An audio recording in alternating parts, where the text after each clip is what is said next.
म एक्लै माथिबाट वाइनको ग्लासको आकारमा नीलो समुद्रको किनारा अनि सफा आकाश परसम्म हेर्दै प्रकृतिको आनन्द लिँदै बसिरहे र लिन सक्ने जति लिए।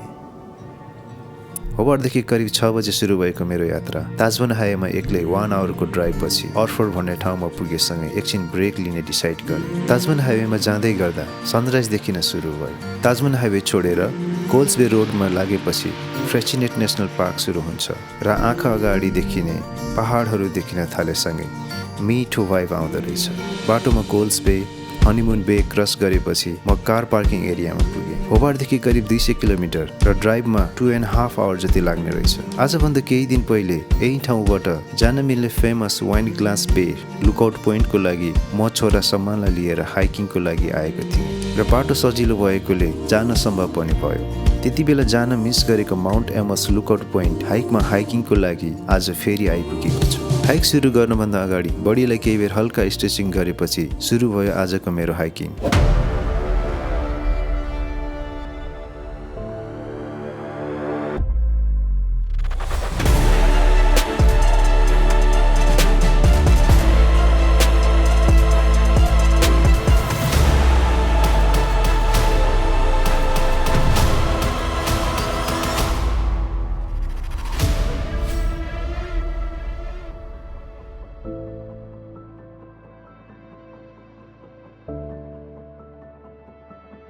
होबार्टमा हिजो दिनभर पानी परे पनि यता आइपुग्दा घाम लागेको भएर म एकदम खुसी थिएँ, किनभने पानी परेको बेला माउन्ट एमस हाइकिङ ट्र्याकमा बाटो एकदम स्लिपरी हुने हुँदा हाइक गर्न without any climbing gears is almost impossible. यो हाइकिङ ट्र्याक जान अराउन्ड 3 to 5 आवर्स लाग्छ depending upon our physical status.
Finally म टप पुगेँ भनेर एक्साइटेड भएको थिएँ, तर रियलाइज गरेँ कि मैले त बाटो बिराएछु र एकछिन बाटो खोज्दै भौतारिएँ। कहिले तल भिरतिर कहिले झाडीतिर भौतारिँदै हिँडेपछि एकछिनपछि येल्लो ट्याक्स भेटेर फाइनली टप भ्यू पोइन्टमा पुगेँ।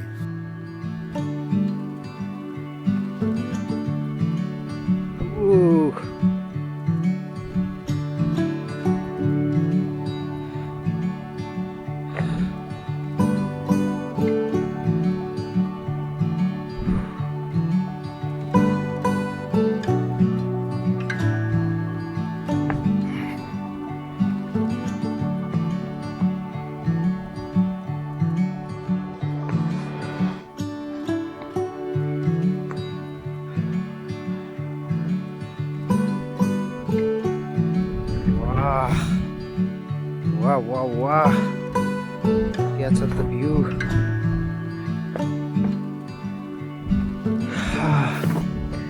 फाइनली टपमा आइपुग्यो माउन्ट एमसको। सो एक्साइटेड, बडी एक्साइटेड भएर अलि राइटतिर आउनु पनि लेफ्टतिर पो गएछ, एकछिन बाटो नि हराइयो, लस्ट भइरहेको छ।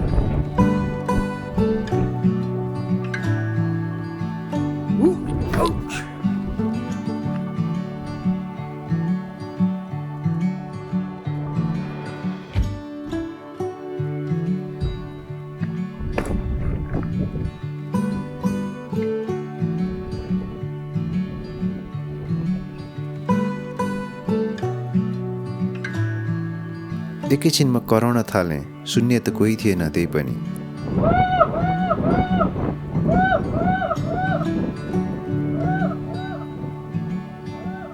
सकेको बल लगाएर माथिबाट जम्प गरेँ।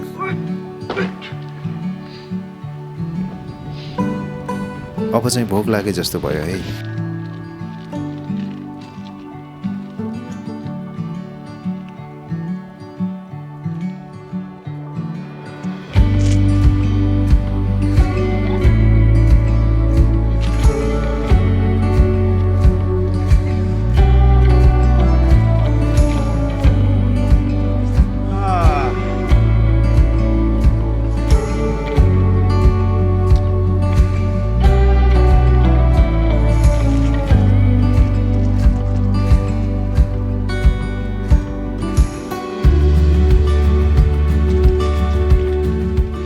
हल्का पेट पूजा गरिसकेपछि टपबाट फाइनल एक नजर लगाएँ र अब ओह्रालो लाग्ने पालो। म झर्दै गर्दा फट्टफुट्ट मान्छेहरू आउँदै रहेछ।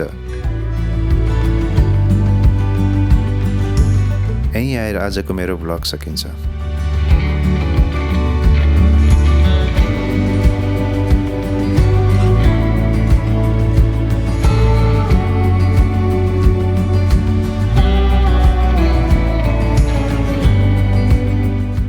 अबको मेरो नेक्स्ट ब्लग्स मेलबर्नबाट। अहिले I'm on a way to डेभनपोर्ट। के छ दुर्गा भाइ?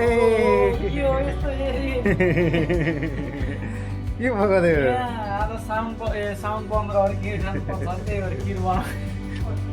दर्शन आन्टी के छ? मम्मी नयाँ मम्मीको के छ हालखबर? नयाँ मान्छे पो रहेछ। नयाँ ड्याडी यता हेर्नु नि त, हाई गर्नु नि त नयाँ ड्याडी। बल्ल हेर त्यही फोन गरेर बोलाउनु पर्ने।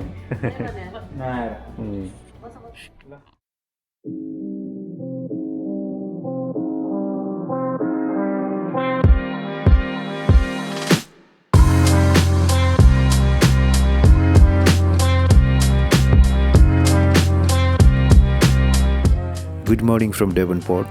अबको केही आवर्समा फेरिबाट I will reach Melbourne as I have moved permanently from Hobart to Melbourne. Thank you for watching. See you all in next vlog. Peace.